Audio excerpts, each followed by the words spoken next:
Alright, next for the Bob Long MTAC, we got the HPR assembly. These are pretty simple. If you have worked on any Bob Long, you should be familiar with this reg setup up until the Force.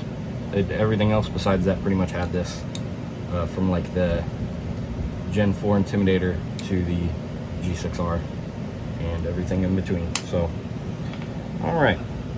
So this is just your HPR body here and volumizer, which is pretty neat. Yeah, so just gonna make sure everything's nice and cleaned up.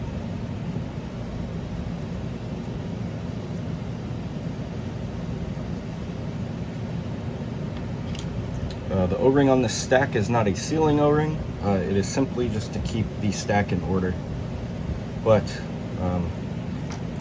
if you ever take that O-ring off and lose these, this is the direction that they go. This way, this way, this way, this way. So every reg I've seen from Bob Long has been that same setup. So really easy to just pop back how it was. But definitely if you drop those, make sure you put them back correctly. So first, put this in here. I do like to get a little bit of lube on these shims. Unnecessary, but you know, why not? Pop that in there. And then right here, I do believe this is a 016.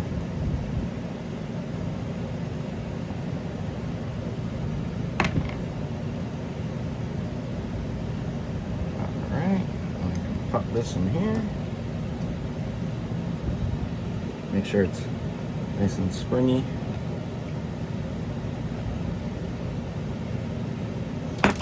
Alright, and then the last part is going to be attached to the lower frame, which is your Schrader valve. I will do a test upon reassembly to show you if the Schrader valve is working correctly. You essentially just don't put this on. Ooh, I don't know if you can do it with this one because of the volumizer.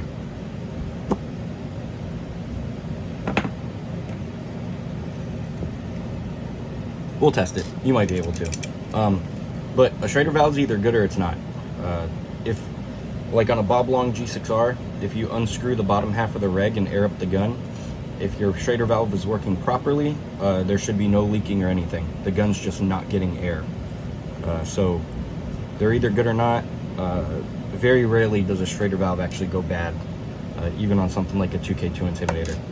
So as far as this goes, you have one dynamic O-ring, one O-ring that holds the shims in place, and one sealing O-ring. So that is done.